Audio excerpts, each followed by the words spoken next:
So good afternoon and welcome to Capacity TV. My name is Natalie Bannerman and I'm Deputy Editor at Capacity Media.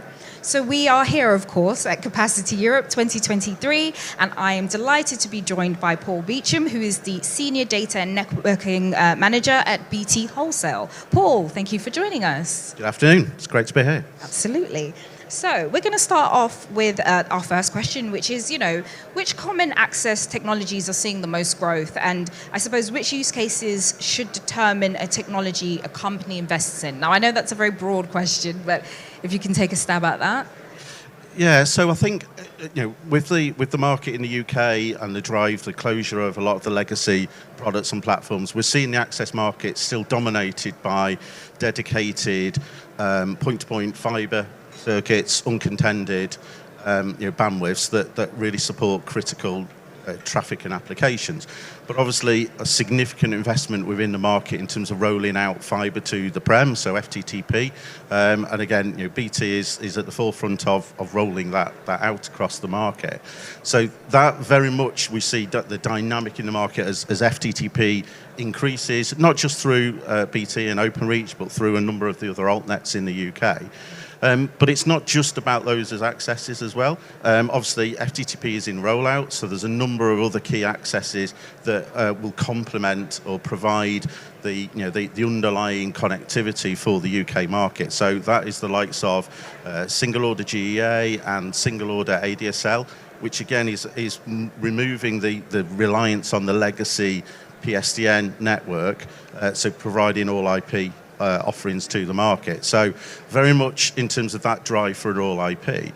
But also what we're seeing, and I've seen it in terms of walking around the stands today, there are a number of other access technologies that are going to be really key, addressing a number of applications, from radio access through to low Earth orbit satellite. I have to make sure I've got that acronym the right way around out there, and then through to applications such as IoT and also obviously 5G in terms of providing that kind of range of connectivity solutions for the UK market. Yeah, absolutely. So when it comes to purchasing decisions, why is choosing the right partner as important as the specifications of the network itself? So I think, firstly, let's talk about the network. The network is absolutely fundamental, in particular with the move to cloud-based services and the growth in bandwidth overall. The underpinning network and how you access those services becomes more and more critical. So very much, the network is at the heart, and the quality, the resilience, etc. around that. But it's not just about that. It's also about the kind of choice that is offered into the market in terms of the range of accesses and the portfolios that are offered. It's looking at the range of services and applications that are supported, and ensuring that the market has got the technologies that support that as well. And also, another key element of this is how customers interact. And so from a BT Wholesale perspective, it's very much about how we make it easier for customers to interact with us. So that's the investment in digital interfaces, through to APIs, etc., to make it kind of seamless transactions. So there's a range of different kind of factors that are all embedded and underpinned by the network itself that really kind of are key factors, I think, within the UK decision-making market. Absolutely. It's about choosing wisely, absolutely. So what is BT Wholesale then, in light of everything you've said, what are they doing to kind of support its customers around connectivity solutions? And I suppose that also feeds into a wider question around, I suppose, what the roadmap is for you guys. Yeah, so it's a really good question. So I think from BT Wholesale perspective, I'd say there are four main pillars of our connectivity strategy. One of those is choice. One is around all IP. We've also got then bandwidth growth. And also the underlying network and the kind of resilience and the investment within that. If I kind of take those in turn, so in terms of choice, I've talked about the choice in terms of access technologies. That's a key part of our strategy to make sure that we're supporting the wholesale channel in the UK with the full range of accesses, but also the connectivity portfolios themselves. So whether that is layer 2 broadband, layer 3 broadband services, whether that's Ethernet or whether that's DIA with the growth in SD-WAN services, right through to optical portfolios and investment. So a key part of our strategy is to ensure that we've got the widest range of portfolios and access capabilities for the UK market to be able to use in those different user cases. All IP, again, I've touched on in terms of the importance about that, but we want from a BT Wholesale perspective, we don't want all IP and closure to be seen as a massive challenge.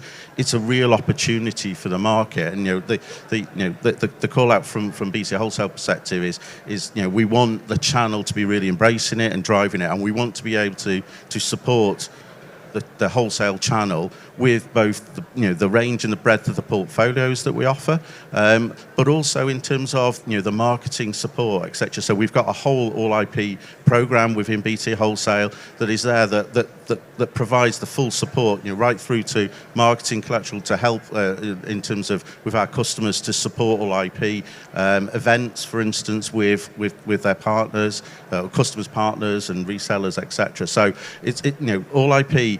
The message there is it's a real opportunity, and the call out for us is not to be a dinosaur, very much embrace it and embrace the opportunity that's there, because the legacy networks are going to close, and we've really got to get on the front foot of that. I think the other one I mentioned as well is bandwidth growth. So again, and this is not we're not just seeing this at the real high end.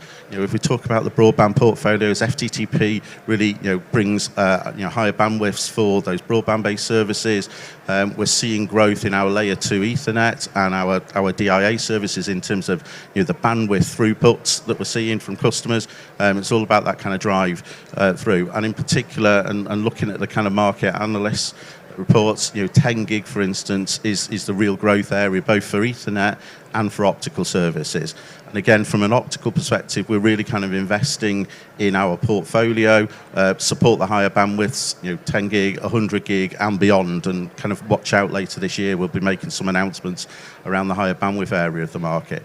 And I suppose finally, linking that into the final area is the network. So what is key for all of these products and services is the underlying network.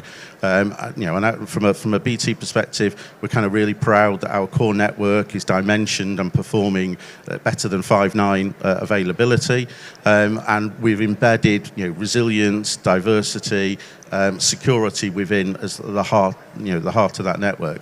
And that continues in terms of massive amounts of investment within the network. The BT network, which BT Wholesale's products are built on, supporting a number of the FT100 companies out there. Lots of critical national infrastructure is embedded on that network that is available to the BT Wholesale market. And the network is the fundamental part of BT Wholesale story, and also BT Business, where we sit. So again, very much the kind of point I make is we really believe that the UK market is better on BT in terms of on our network. Yeah, absolutely. I'm loving that kind of holistic approach that you guys are taking to your products and services. I think it's very much needed in the UK market. But listen, Paul, we could continue talking for ages, but I think we've hit the nail on the head. So thank you so much for joining me. And to our audience who is listening, and to those listening online, thank you so much for taking the time. Thank you. Excellent. Thank you.